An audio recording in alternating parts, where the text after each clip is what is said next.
Bem-vindo ao nosso podcast. Muito feliz, estou muito feliz pela nossa segunda temporada e que cada vez eu tenho certeza que a gente vai interagir mais e conectar mais com as pessoas que estarão aqui. Nosso objetivo de hoje é conectar pessoas que tragam inspirações para que nós tenhamos insights valiosos. Então, hoje temos o prazer de ter conosco a Soraya Schutel.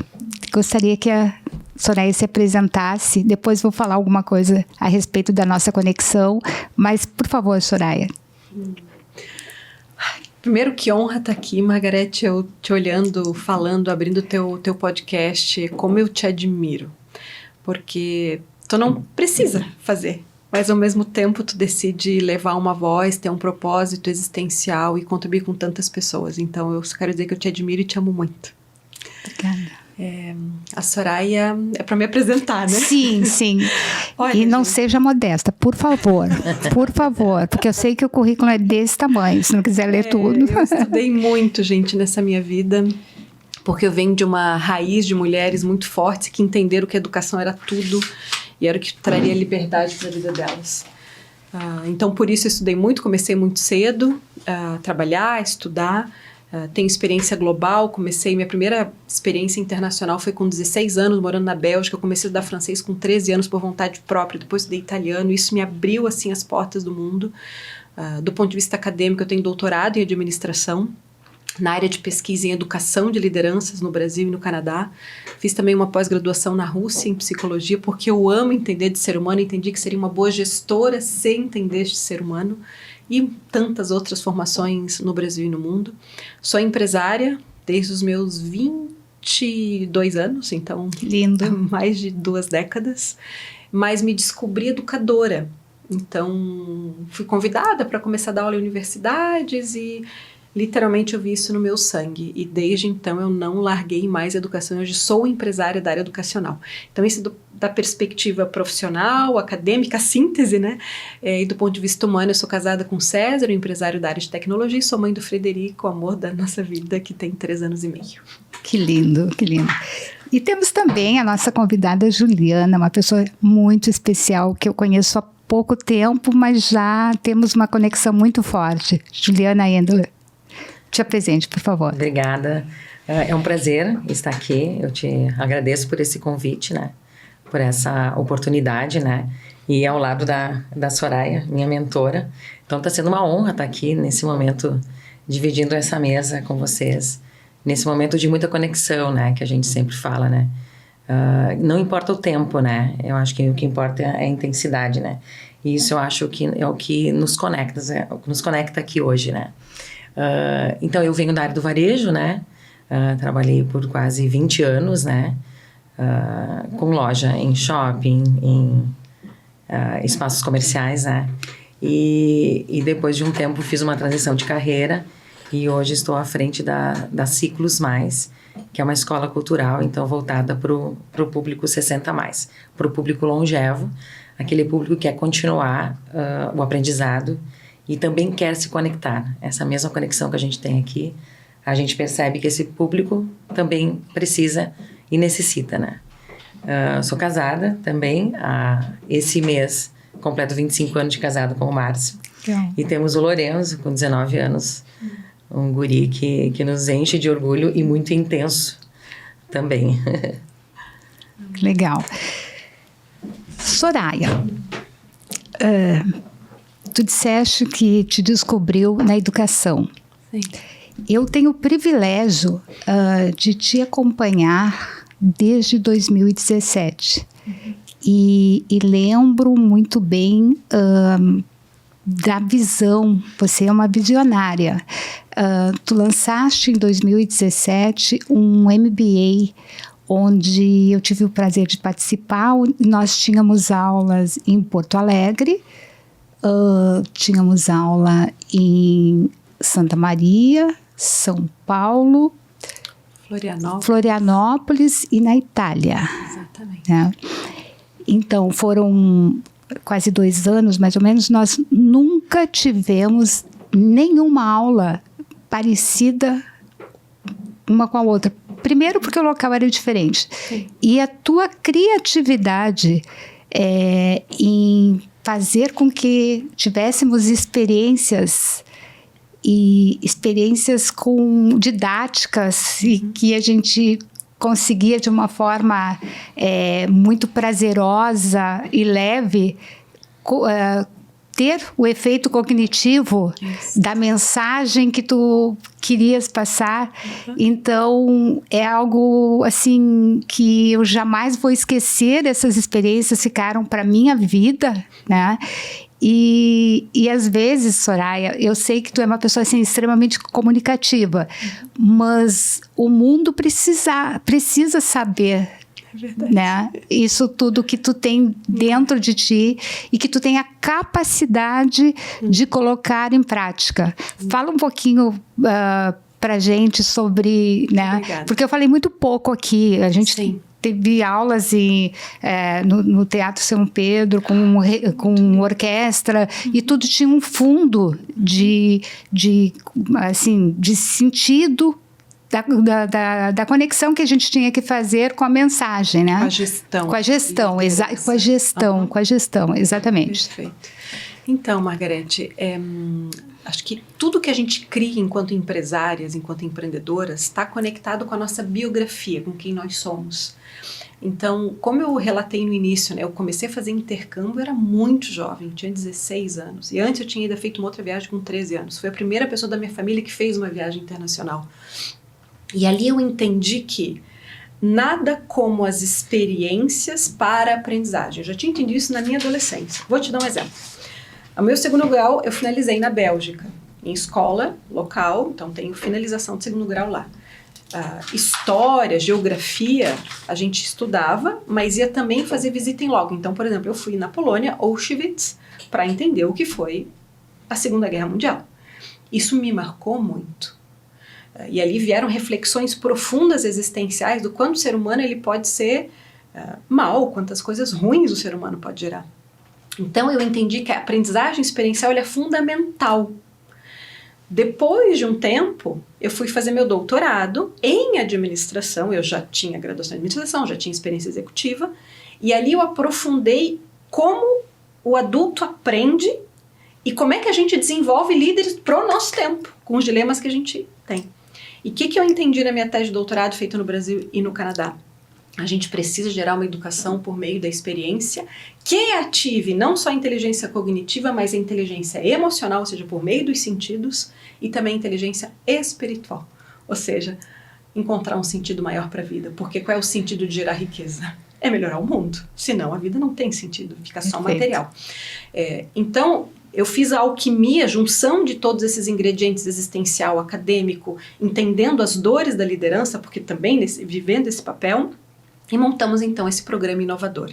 É claro que dá trabalho, mas eu não tenho problema nenhum com o trabalho, eu amo trabalhar, venho de uma família que sempre valorizou muito o trabalho, e essas experiências, elas geram metáforas de aprendizagem. Então tu assiste uma orquestra e tu faz a metáfora de liderança.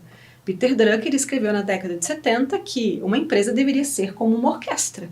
Porque cada pessoa no lugar certo, tocando o seu talento, e o maestro simplesmente gera a harmonia disso tudo. Perfeito. Então, estou dando um exemplo. E essas viagens, a gente gera conexão, a gente gera autoconhecimento, a gente sai da nossa rotina, e o sair da nossa rotina já gera insights para o negócio, né? Aí depois veio a pandemia, né, Margarete? Aí a gente teve que ir para online, a gente foi muito rápido por causa de um sonho, a importância da inteligência espiritual e da intuição. Fomos para online, abril já tinha 300 alunas no primeiro curso online, e a gente entrou nessa vibe, né, do online. Mas eu senti na minha alma profundamente a necessidade do resgate do presencial aqui, né? Então a gente está nessa jornada de híbrido, né? Online e presencial. Porque o presencial faz o diferencial do ponto de vista de transformação humana, e eu sei que tu vais concordar comigo, né, Gil, como educadora também. Claro.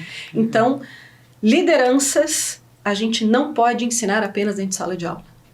A gente ensina através da vida. Tocando a realidade, visitando empresas, conversando com líderes, líderes aprendem com líderes. E por que Itália? Mas por que você não foi para o Vale do Silício? Porque, gente, a gente precisa resgatar o conhecimento clássico.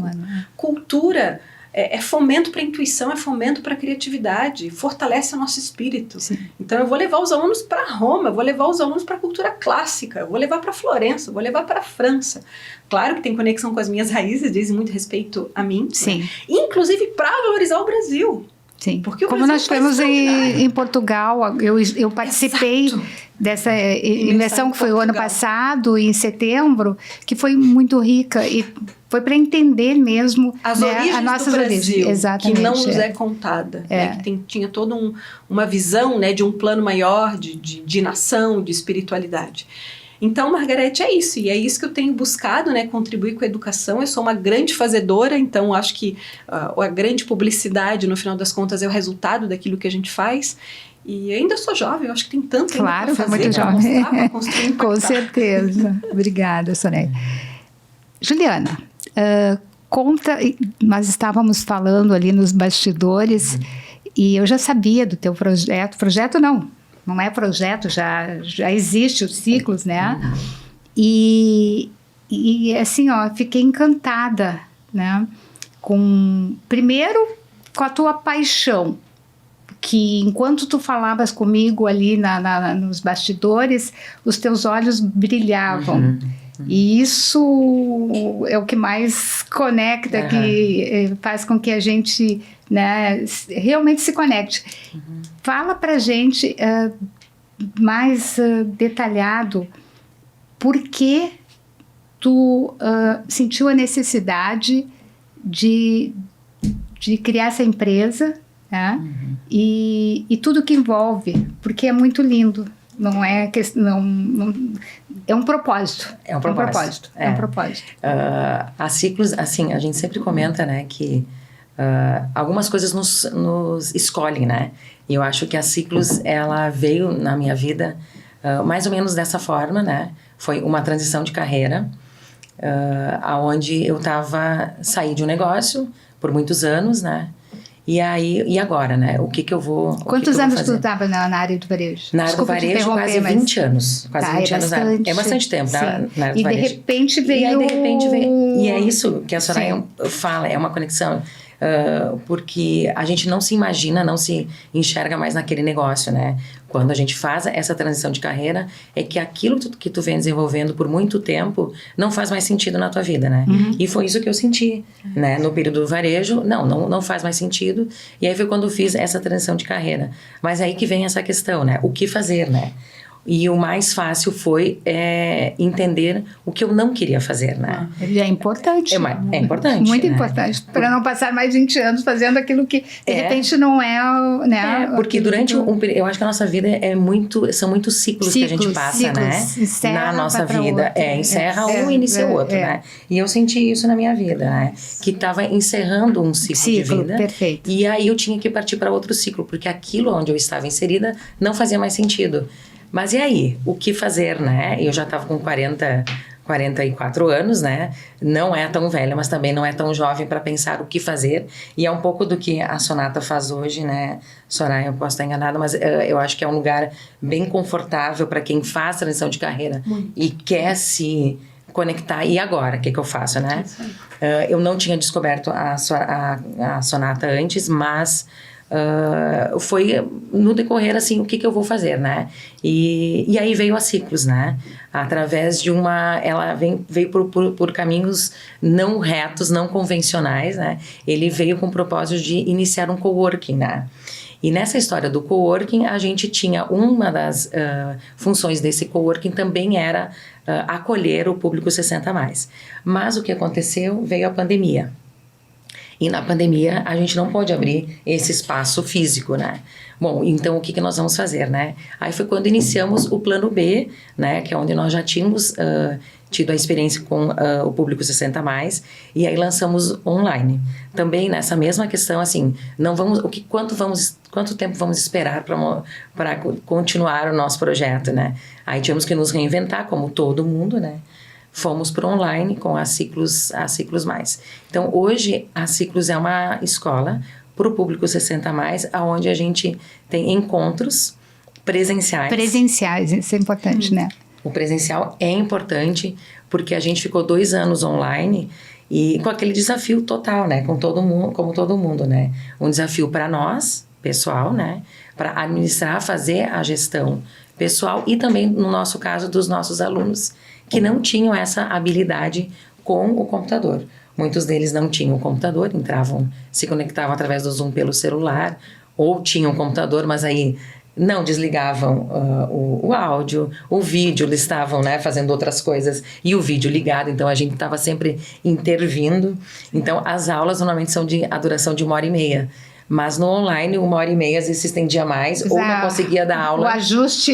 Porque tinha que estar toda hora fazendo esse ajuste, né? Sim, sim. Mas é um projeto muito bacana e é muito gratificante, porque a gente vê, né, o quanto as pessoas precisam, necessitam e quanto faz bem, né? Sim. Pro lado emocional e o lado de conexões, né? Sim. Porque quando a gente trabalha, né, a gente tem as conexões com colegas de trabalho, a gente fala sobre o nosso trabalho. E quando aposenta, né? E aí? Sobre o que a gente fala, né? Exatamente. A gente não vai passar o tempo todo falando sobre filhos e netos, né? Sim. Então, a Ciclos traz essa condição para as pessoas de conhecer novos assuntos, né? E debater novas temáticas, né? Então, as nossas aulas são presenciais no período da tarde, onde a gente tem várias disciplinas, né? Sim. Filosofia, história da arte, literatura, inglês, aquarela, né? Sim. Que é uma aula prática. Então, é isso que a gente vem desenvolvendo, sim. né? Juliana, sem falar nomes, comenta algumas situações de que as pessoas chegaram lá e se redescobriram, assim, sem dizer nomes, o que faziam e o que encontraram dentro do grupo e que fez sentido para sua vida. Sei que para praticamente todos, mas algo assim que para ti chamou mais atenção. Bom, a gente tem várias histórias, né? Porque as pessoas vêm de várias áreas, são várias profissões, né? A grande maioria são professores, bancários, médicos, arquitetos, né? Tem diversas áreas aí. Então, quando a pessoa vem até nós, ela já vem com aquela postura, né? Sim. Ela já vem, por exemplo, um médico, né? Ele já vem com aquela profissão que foi mais dura, né? Que ele teve que ter uma postura diferente. E quando ele chega lá na Ciclos, ele chega com essa postura, mas ele vê que lá não é mais o ambiente de trabalho dele. Aí a pessoa chega num formato, né? Ela chega... Sim. Sisuda, ela chega mais dura, assim, né? E aos pouquinhos ela vai vendo que ela tá num ambiente sem julgamento e sem cobrança, sabe? Perfeito. E ele tá ali para viver bem, sim. fazer várias trocas, né? Ter trocas com os colegas. E uma que me chamou a atenção, que eu até comentei contigo, de uma das nossas alunas com 81 anos ela fez ano passado. E a vida para ela não tem limite, ela não se sente com 81, né? E o próximo projeto para esse ano é saltar de paraquedas, com 81 anos. 81 anos. Então, assim, são metas que as pessoas têm, que na verdade a gente não... Eu com 50 anos, por exemplo, eu não enxergo, digamos, a gente não se enxerga saltando de paraquedas. Quando alguém vem e te conta isso, puxa vida, né? Tem vida, existe vida Sim. ao longo da nossa vida, né? Quanto tempo a gente vai estar ainda... longevos, né, Soraya? Quanto tempo ainda pela frente nós vamos ter? Então, eu acho, assim, que a gente não deve parar de sonhar, né? Sim. E eu até comentei contigo ali, mas vamos falar aqui. A idade que eu tenho hoje, há 30 anos atrás, eu me sentia com mais idade do que eu tenho hoje. Então, hoje eu tenho muita vontade de viver, tenho muita experiência de tudo que eu passei durante todos esses anos, né? E então, por que não, né? Se reinventar? Eu acho que... Porque, na verdade, eu me sinto muito plena para fazer muita coisa ainda, sabe? Com muita vontade, muita energia, sabe? Porque eu acho que a gente, desde que a gente nasce, a gente vem... dentro de um padrão, sendo colocada dentro de uma caixinha e dentro de um padrão, né? A Soraya deve colocar melhor que eu isso, mas as pessoas, elas vêm, né, sendo moldadas pela sociedade, Sim. por onde trabalha, por N fatores, né? E aí, depois que tu chega numa certa idade, tu não tem mais aquelas limitações. Verdade. Tu não tem mais aquele padrão. Tu não pode pensar o que quiser sobre mim. Eu vou fazer o que tenho vontade, eu tô livre. Tu tá livre. Exatamente. E daí, o que mais a gente percebe é que eles querem viver, eles, né? Sim, o público, né? Falou eles, às vezes... mas é que todo mundo quer viver, né? Da melhor maneira possível. Mais plena. E a sociedade tem muito etarismo, né? A gente está sempre lutando contra isso, né? Porque as pessoas não enxergam, né? Eles não veem as pessoas como realmente elas são.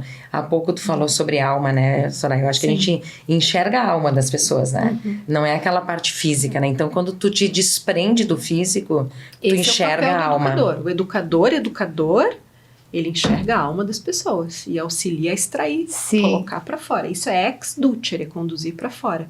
E eu só quero fazer uma colocação aqui. Eu tive o privilégio de dar uma aula para as alunas da Ju, na Ciclos, e que experiência de vida. Porque a nossa sociedade tem seus muitos preconceitos e vieses, né, onde as pessoas mais idosas, aposentadas, não têm valor porque não produzem. Só que, será que a produção, ela é só... Sim. Ou será que ela não pode ser uma produção espiritual, uma produção de aconselhamento, uma produção intelectual? A sociedade, para Platão, a melhor forma de governo e de liderança é a liderança dos sábios. E a sabedoria vem com tempo, gente. Precisa de tempo, precisa de cabelo branco. Então, é muito lindo quando a gente se abre para a diversidade geracional. Eu sempre tive amizades de todas as idades, dos 20 aos 90.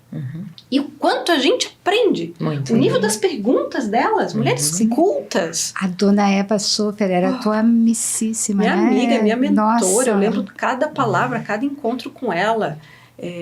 Por isso, então, a gente tem os preconceitos, mas a gente precisa entender o que é ser produtivo. Sim. Às vezes uma conversa, tu ganha a tua vida com uma pessoa sábia. Verdade. É uma palavra, né? Sim. Que te ajuda, né? Exatamente. Um olhar, uma palavra, um carinho. Sim. Obrigada. Soraya, vou te provocar agora. Vamos lá. Adoro. Soraya, como é que tu vês, dizer, toda essa tua bagagem e essa vontade de modificar o ensino, com essa tua percepção, sabedoria né, sobre o formato melhor do ensino, como tu vai replicar educadores que pensem parecido, pelo menos, como você. E não é só o pensar, é que tenham, né, essa consciência. Né? Daqui a pouco tu teria que também, né, replicar esse conhecimento para que isso se propague. Ai, Margarete, vamos lá. Estou entrando em um tema crucial para a sociedade, não só brasileira, mas global. Quando o educador for a profissão mais valorizada em todos os aspectos, socialmente, financeiramente, a gente muda uma sociedade. Qual é a questão? Né? Como toda profissão, é muito importante a vocação, o vocário, o chamado da alma. Então, eu fui chamada para a educação. Então, é muito importante que quem exerce profissionalmente essa profissão tão nobre sinta esse chamado, porque senão não há transformação. A maior função do professor, para além de gerar as experiências, de fazer o desenvolvimento cognitivo, intelectual, de conhecimento, é fazer a ponte do aluno com a sabedoria. E essa ponte ela só é construída com amor. O amor na relação com o conhecimento, na relação com o aluno. E eu não estou falando do amor romântico, eu estou falando do amor de respeito, de honra. Sim.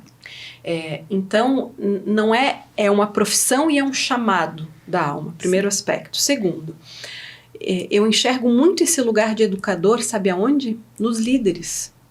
Porque as lideranças, elas só vão conseguir desenvolver as organizações do ponto de vista humano, de prosperidade, sustentabilidade, a partir do momento que elas educam.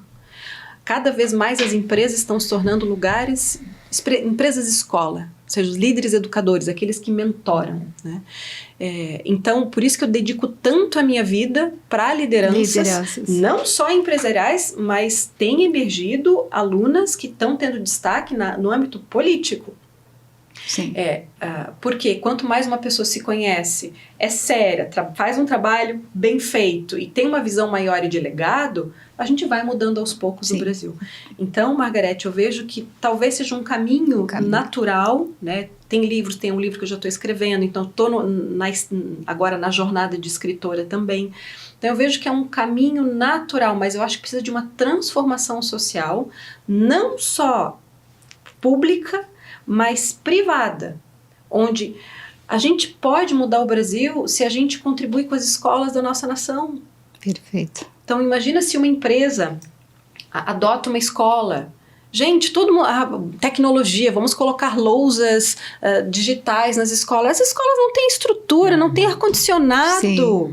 Então, assim, nós temos que começar a pensar no básico, nesse acolhimento. Tem projetos extraordinários, tá? O Brasil tem coisas lindas, a gente não pode olhar só o que falta.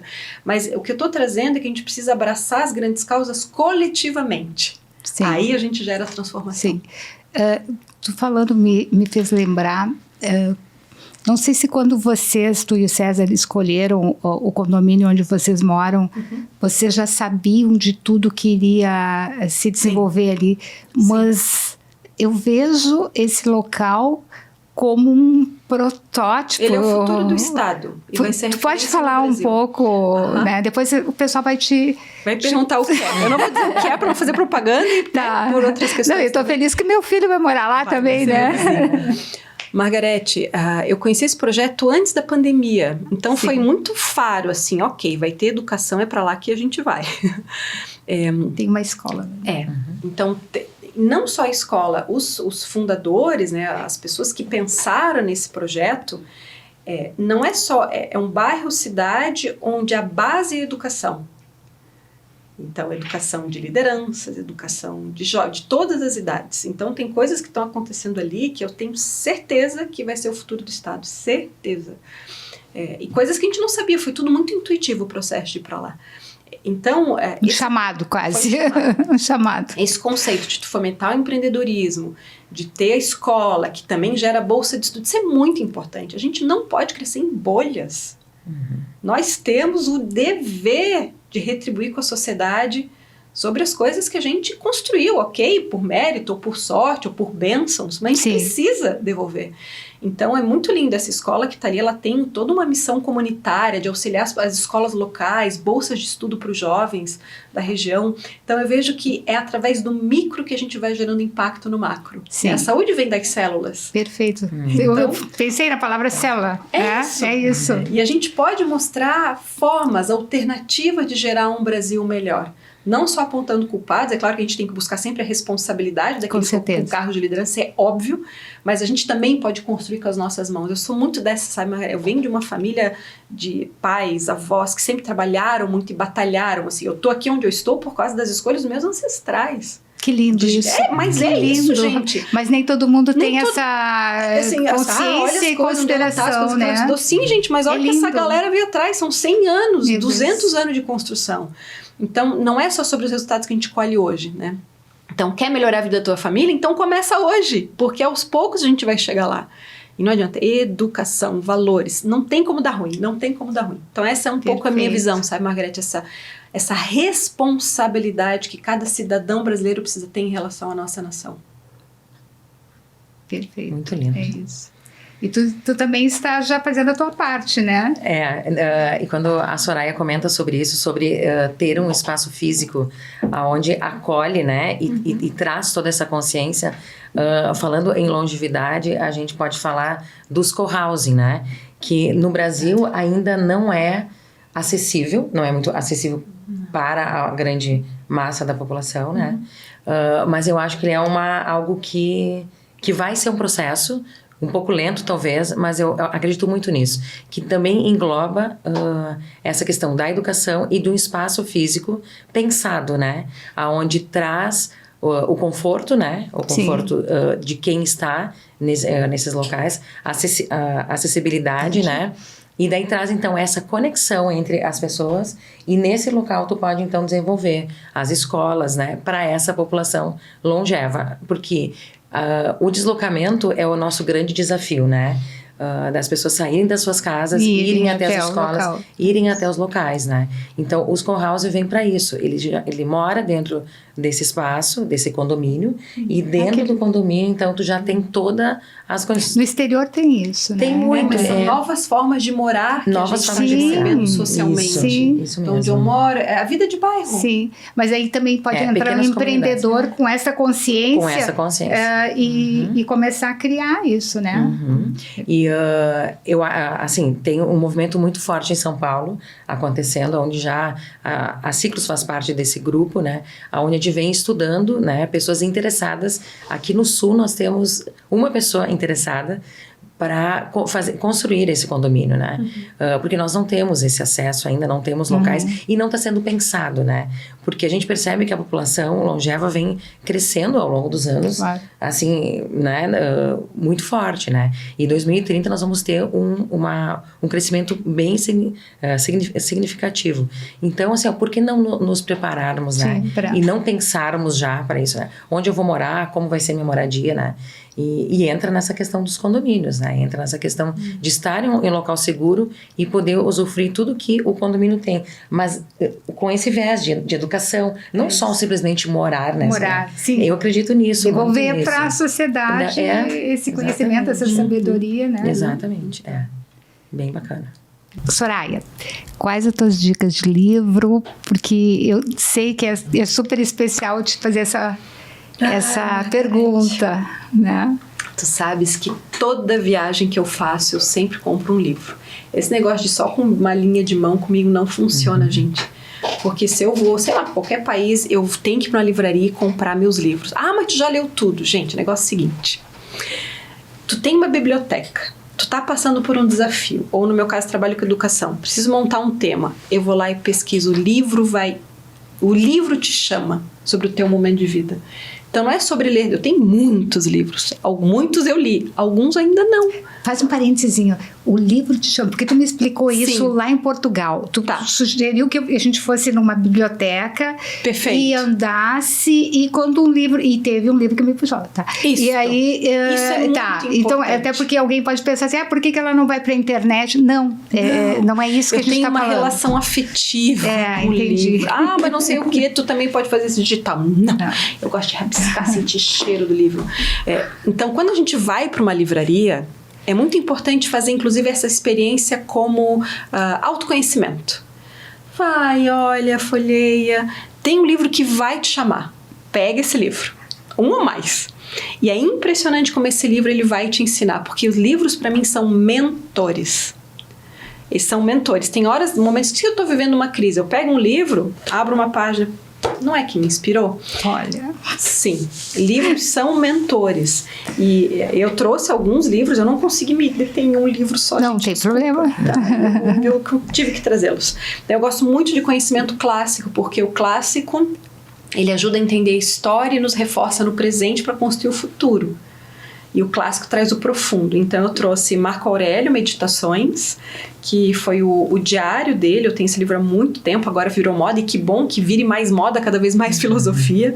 Esse era o diário dele, de um grande líder, imperador, e ele começa a obra agradecendo os ancestrais. Ele agradece o pai, a mãe, todas as pessoas que o criaram, que educaram. Assim, do avô vero, bom costume e calma. Ou seja, ele começa o livro agradecendo os ancestrais. O livro não, o diário. Né? Então ele entendeu tudo. Sim. Então esse é um livro extraordinário. Algumas passagens são difíceis, mas não precisa ler com pressa. O outro essênio que eu ganhei de uma aluna Aprendendo a Viver também foi um filósofo estoico. É um livro fininho, mas a quantidade de sabedoria que tem aqui, e uma das coisas que ele diz que tem a ver com a nossa conversa, é que o valor de uma vida não tá só no tempo, mas sim nas coisas de valor que a gente constrói por meio deste tempo. Então, uma vida de uma pessoa que eventualmente viveu 30 anos, 40 anos, mas que gerou algo de valor, tem muito valor. Quem por muito aqui obrigada. Passou, né? Então, a tua vida tem muito valor. E o outro, eu acho que não tem em português ainda, os meus sonhos seriam inclusive traduzi-lo para o português. Um dos livros de gestão mais belos que eu já li até hoje, do Brunello Cucinelli. Eu tenho esse livro há quase 10 anos. Ele é considerado o rei do Kashmir. Ele era um empresário que construiu um império, né, da moda. E ele é um filósofo, é um empresário filósofo. E ele fala a minha vida e a ideia do capitalismo humanístico. Ou seja, como gerar riqueza construindo ambientes de bem-estar. Ele tem um anfiteatro. Ele construiu um anfiteatro com bustos de filósofos na empresa dele. Então, são exemplos que inspiram que dá para construir riqueza com valor e com profundidade. Não tem como gerar capitalismo humanístico sem filosofia. Sim. E sem conhecimento profundo. Então, são alguns dos livros que eu trouxe aqui que me chamaram, porque isso para mim fortalece a alma, o espírito, legal. as emoções para depois gerar riqueza. Maravilha. Juliana. Muito legal. Não, é ótimo. Dicas, né? Nossa. Maravilhosa, assim. Incrível. E tu sabe que quando foi me colocado sobre pensar em algum livro, né? Eu sempre penso assim, não sabia disso, olha, eu te conheço há tanto tempo, né, Soraya, e assim, das nossas aulas de MBA, né, de Soul, e hoje quando eu vim pra cá eu pensei assim, que livro que me inspiraria, né, e veio, parece que é um chamado mesmo. É engraçado porque quando tu joga pro universo o que tu quer, o que tu precisa para inspirar outras pessoas, parece que a resposta vem, né? E o livro que eu comento é sobre propósito, porque eu acho que desvende a sua alma, né? É trazer quem a gente é de fato internamente, interior e exterior, né? Então, como conectar isso, né? Porque às vezes tem algo que tu quer muito, mas que tu não consegue externalizar, né? E quando tu consegue conectar o interior com o exterior para trazer o propósito, e aí que a mágica parece que acontece, né? Então, mas é difícil isso, né? Sim. Então, eu tenho sempre esse livro, Propósito, do lado da minha cabeceira, assim, para eventualmente estar consultando ali, né? Sim, quando eu esqueço, quando eu preciso me fortalecer, sabe? Aqueles momentos que tu precisa... É como tu falou agora, né, Soraya? Belas palavras e dicas, assim. Porque às vezes tu precisa se fortalecer, porque é no dia a dia, tu tá naquela correria, né? Sim. Mas qual é o livro que tu precisa, às vezes, uma palavra, um ensinamento ali? E eu tenho esse como algo que me conecta, né? Que me volta a me conectar com o que eu vim para servir, né? Para trazer, assim. Bem legal, assim. Bem bacana. Gente, essa tarde, assim, uma terapia, né? Terapia na alma. Passou muito rápido. Não, ou melhor, sim, pessoas que falam, mas que também na prática exercem o que falam, porque muitas pessoas leem e falam, mas na sua vida prática não executam, não praticam aquilo que falam, né? Vocês são de verdade, é muito bom. Então é uma terapia assim fortíssima na alma da gente, sabe? Bom, vamos para as considerações. O que tu deixa como mensagem de tudo isso que a gente viveu hoje aqui e do que tu queres passar para as pessoas? Do que a gente viveu aqui hoje e que nada acontece por acaso, e tu sabes que nós nos conhecemos há muito pouco tempo, mas já tivemos uma conexão incrível. Tá. Eu sempre falo que às vezes são encontros de alma, né? Para algum propósito maior, né? Sempre, acho que nós estamos aqui por esse motivo, né? Eu acho que quando nós estamos conectados, a gente está sendo conduzido para algo maior, né? Então, assim, trazendo um pouco do que eu vivencio com as ciclos, né? Eu acho que é importante a gente continuar vivendo, né? Com intensidade, a mesma intensidade que eu vivo aos 30, eu vou seguir a minha vida conduzindo e vivendo com intensidade até o último dia, né? Mas sempre não deixar os números nos abater e dizer, esses números que nos limitam, né? Então eu prezo muito por isso, e eu acho que essa é a bandeira que eu defendo, né? Viver intensamente todos os dias, seja com 50, 60, 70 e com 94 anos, como temos algumas alunas, que a gente aprende muito, é muita troca, e a gente vê essa vivacidade nas pessoas. Sim. Essa vida que continua, que segue, né? Então Soraya.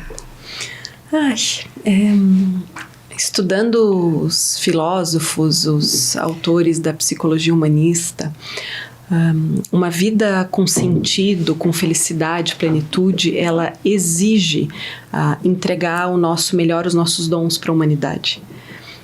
Porque os dons a gente recebeu de Deus, do universo, da vida, e são dons que a gente precisa entregar. Então, nós precisamos de uma educação, ou às vezes autoeducação, para entender que tesouro cada um carrega. Por isso que eu acredito muito na humanidade. Se tem um ser humano desvirtuado, ou seja, sem virtudes, é um problema raiz educacional. Então, a gente precisa cada vez mais investir em educação profunda, não só técnica. Sim. Nós precisamos que a educação da alma, das virtudes, volte para a educação infantil, dos jovens e dos líderes. Assim a gente constrói um mundo maior. Porque o que esses caras falavam, esses estoicos? Uma vida virtuosa, uma vida justa.